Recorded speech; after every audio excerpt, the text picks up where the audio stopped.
Costa Rica enfrenta uno de los desafíos ambientales y de salud pública más críticos de su historia contemporánea, la gestión de sus residuos sólidos. Con una generación nacional que supera las 2.5 millones de toneladas anuales y una tendencia al alza impulsada por la urbanización acelerada y los patrones de consumo modernos, el modelo tradicional de recolectar y enterrar ha tocado su límite. El inminente cierre técnico de rellenos sanitarios emblemáticos, la proliferación de focos de contaminación clandestinos y la pérdida de recursos valiosos nos obligan a transitar, de manera urgente e innegociable, hacia un modelo de economía circular. En este contexto, la Ley para la Gestión Integral de Residuos, N-Grados 8839, marcó un punto de inflexión en la legislación costarricense. Esta norma no solo redefinió el concepto de basura para reconocer el valor intrínseco de los residuos, sino que estableció una jerarquía clara de manejo, prevención, reutilización, valorización, tratamiento y disposición final, y trasladó la responsabilidad primaria de la gestión a los gobiernos locales. Bajo el amparo del Código Municipal, la elaboración del Plan Municipal de Gestión Integral de Residuos Sólidos dejó de ser una recomendación técnica para convertirse en un mandato legal y en la herramienta de planificación urbana más importante para garantizar la salubridad y el desarrollo sostenible de nuestros cantones. Sin embargo, la redacción de un Plan Municipal de Gestión Integral de Residuos Sólidos no es un mero trámite administrativo, es un ejercicio de ingeniería, sociología y economía aplicada. Siguiendo la metodología establecida por el Manual del Programa CYMA, basado en el enfoque de gestión integrada y sostenible de residuos, un plan exitoso debe nacer de un diagnóstico riguroso, la línea base, requerir la unión de voluntades multisectoriales y evaluar alternativas que sean técnica, financiera y ambientalmente viables. En esta diapositiva se presenta el marco legal y estratégico que sustenta la elaboración e implementación de los planes municipales de gestión integral de residuos sólidos en Costa Rica. En primer lugar, es importante destacar la Ley N-Grados 8839 para la gestión integral de residuos, que constituye la principal normativa en esta materia. Esta ley establece que la gestión de los residuos es una responsabilidad compartida entre los gobiernos locales, el sector productivo y la ciudadanía. Además, asigna a las municipalidades la obligación de planificar, organizar y garantizar la prestación del servicio de recolección y manejo adecuado de los residuos.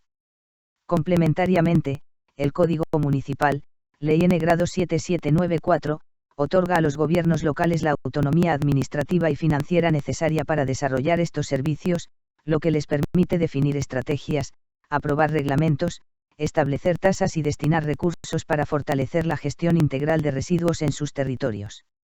Más allá del ámbito legal, los planes municipales deben alinearse con una serie de políticas públicas nacionales e internacionales. Entre ellas, destaca el Plan Nacional de Descarbonización 2018-2050, que reconoce la gestión adecuada de los residuos como un eje fundamental para reducir las emisiones de gases de efecto invernadero. Asimismo, la Estrategia Nacional de Separación, Recuperación y Valorización de Residuos promueve la implementación de acciones orientadas a maximizar el aprovechamiento de los materiales reciclables y orgánicos, impulsando la participación ciudadana y la articulación entre los diferentes actores.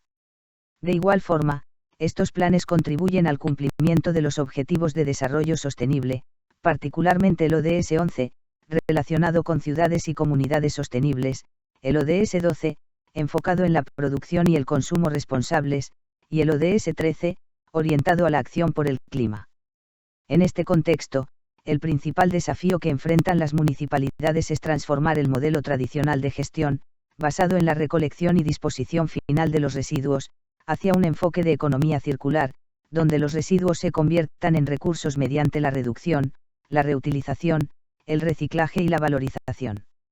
En síntesis, los planes municipales de gestión de residuos no solo representan una obligación legal, sino también una oportunidad para impulsar el desarrollo sostenible, mejorar la calidad de vida de la población y fortalecer la resiliencia ambiental de los territorios. Se presenta la metodología recomendada por el Manual del Ministerio de Salud y el CYMA para la elaboración de los planes municipales de gestión integral de residuos sólidos. Este proceso se fundamenta en el enfoque de gestión integrada y sostenible de residuos, conocido como GISR. La GISR propone una visión sistémica de la gestión de residuos, integrando aspectos técnicos, ambientales, sociales, económicos e institucionales.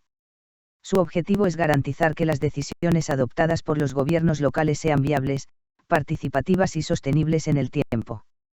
La metodología se desarrolla a través de 6 tareas fundamentales. La primera tarea consiste en unir voluntades mediante la conformación de un comité coordinador multisectorial.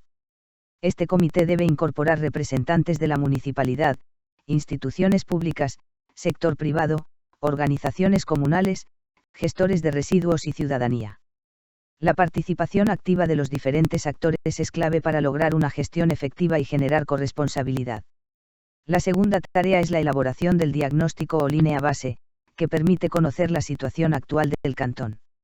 En esta etapa se recopila información sobre la generación y composición de los residuos, la cobertura y calidad de los servicios, la infraestructura disponible, los costos operativos, la normativa local y las necesidades de la población. La tercera tarea consiste en definir la estrategia del plan, estableciendo la visión, la misión y las metas que orientarán las acciones municipales en el corto, mediano y largo plazo. Posteriormente, la cuarta tarea se enfoca en identificar y evaluar las diferentes alternativas de gestión, analizando su factibilidad técnica, económica, ambiental y social. Esto permite seleccionar las opciones más adecuadas para cada territorio, considerando sus características y capacidades. La quinta tarea corresponde a la elaboración del plan de acción, donde se establecen las actividades específicas, los responsables, los plazos, los indicadores de seguimiento y las fuentes de financiamiento necesarias para implementar las estrategias definidas. Finalmente, la sexta tarea contempla el monitoreo y la evaluación continua, un proceso indispensable para medir el cumplimiento de los objetivos, identificar oportunidades de mejora y realizar los ajustes necesarios para garantizar la efectividad del plan. En resumen, esta metodología transforma la gestión de residuos en un proceso planificado, participativo y basado en evidencia, permitiendo a las municipalidades avanzar desde una gestión reactiva hacia un modelo preventivo y orientado a la sostenibilidad. Generación y caracterización. En primer lugar, el diagnóstico debe cuantificar cuántos residuos produce la población, normalmente expresado como producción per cápita, PPC, por ejemplo en kilogramos por habitante por día, diferenciando zonas urbanas y rurales según corresponda. Además, es indispensable conocer la composición física del residuo, separando fracciones orgánicas, reciclables valorizables, papel, cartón, plásticos, metales, vidrio, y no valorizables, porque de esa proporción dependerá la viabilidad de programas de compostaje, reciclaje y otras tecnologías de tratamiento recomendadas por guías de gestión integral de residuos de organismos como la OPS y el PNUMA. Balance de materiales.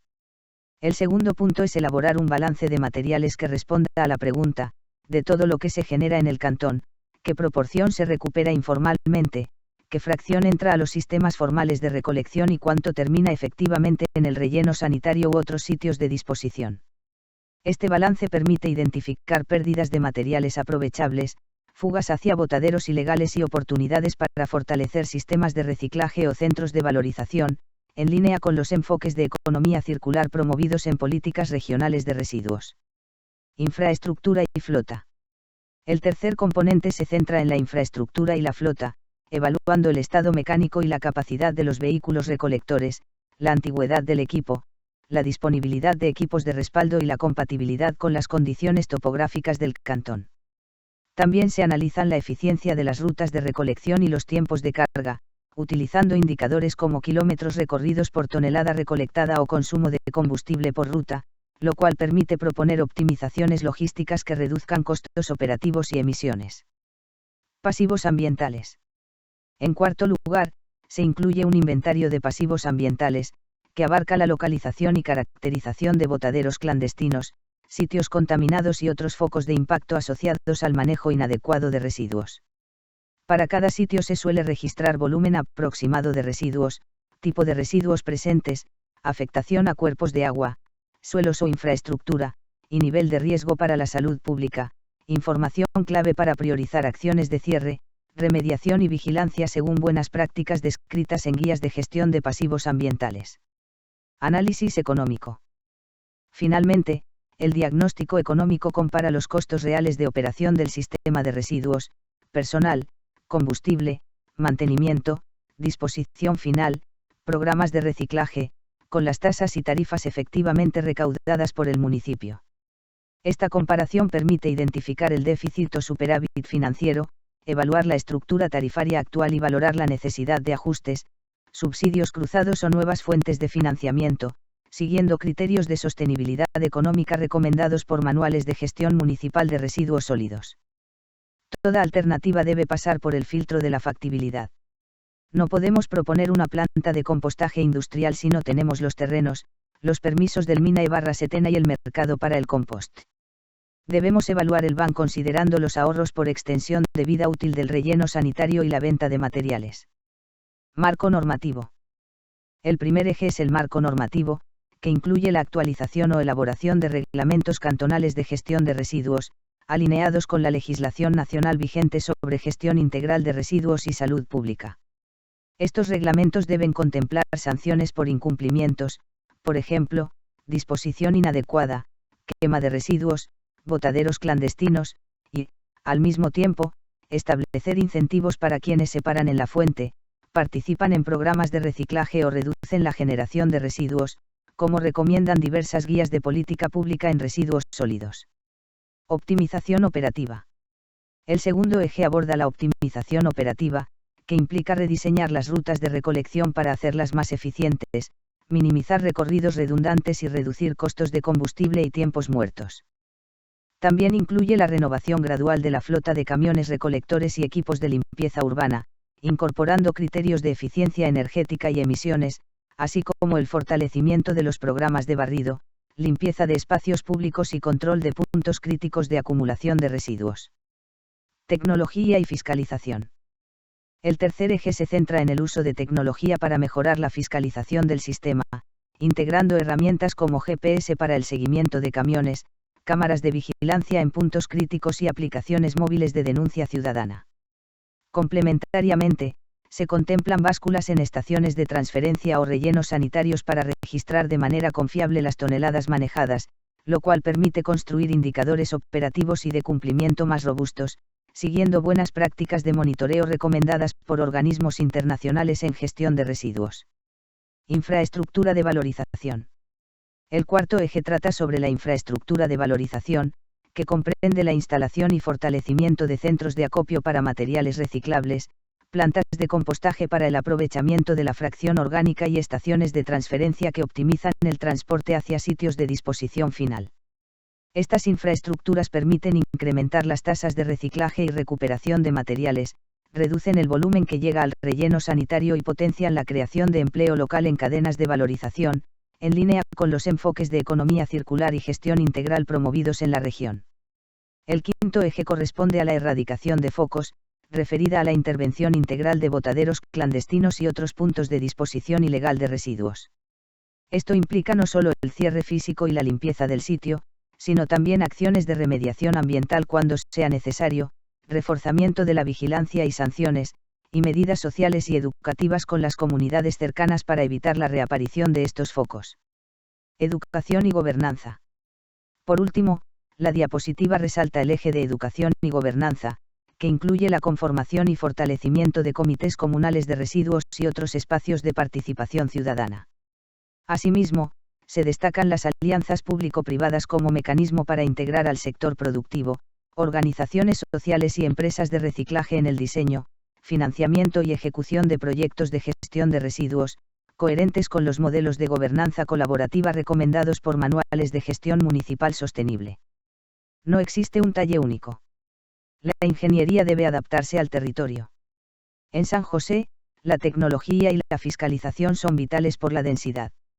En Montes de Oca, la gobernanza y las métricas son la prioridad. En Avangares, la educación ambiental y el manejo de pasivos tóxicos dictan la agenda. Como ingenieros, diseñamos sistemas eficientes, pero los municipios deben financiarlos. El diagnóstico de Montes de Oca evidenció que tarifas planas o basadas en metros de frente subsidian a los grandes generadores. Es imperativo actualizar las metodologías de cobro usando datos de generación real por tipo de usuario. El futuro de la GIRS es digital. San José ya está implementando cámaras con inteligencia de borde para detectar objetos abandonados y GPS para optimizar rutas. Esto reduce la huella de carbono de la flota y mejora los tiempos de respuesta.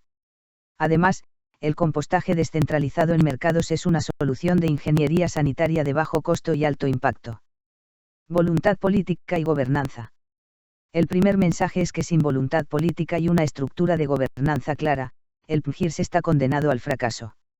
Se destaca la necesidad de contar con un comité fuerte, similar a la CEPGIRM u otras instancias de coordinación, respaldado explícitamente por el Concejo Municipal, ya que las buenas prácticas en gestión de residuos muestran que los planes exitosos tienen un liderazgo institucional claro y una toma de decisiones coordinada. Datos duros. El segundo punto enfatiza la importancia de invertir en estudios de caracterización y balances de materiales, porque no se puede gestionar lo que no se mide. La experiencia internacional y las guías técnicas de organismos como la OPS y el PNUMA señalan que los datos sobre generación per cápita, composición, flujos y destinos son la base para dimensionar infraestructura, definir metas realistas y evaluar resultados del sistema de residuos. Sostenibilidad financiera. En tercer lugar, se remarca la necesidad de asegurar la sostenibilidad financiera del servicio, actualizando los reglamentos de tasas y tarifas para que reflejen los costos reales de operación, mantenimiento y disposición final. Muchos municipios, según diagnósticos regionales, operan con déficits crónicos porque las tasas no se han revisado durante años, lo que limita la capacidad para renovar flota, mejorar infraestructura y ampliar programas de valorización. Enfoque territorial. El cuarto mensaje propone un enfoque territorial diferenciado. Las soluciones diseñadas para el casco central urbano no necesariamente son adecuadas para la periferia rural. Las directrices modernas de planificación recomiendan trabajar a escala de distritos o zonas, ajustando rutas, frecuencias, modelos de recolección y puntos de acopio a la realidad de cada territorio, en lugar de aplicar un único esquema homogéneo. Corresponsabilidad. Finalmente, la diapositiva subraya el principio de corresponsabilidad. El municipio no puede hacerlo solo.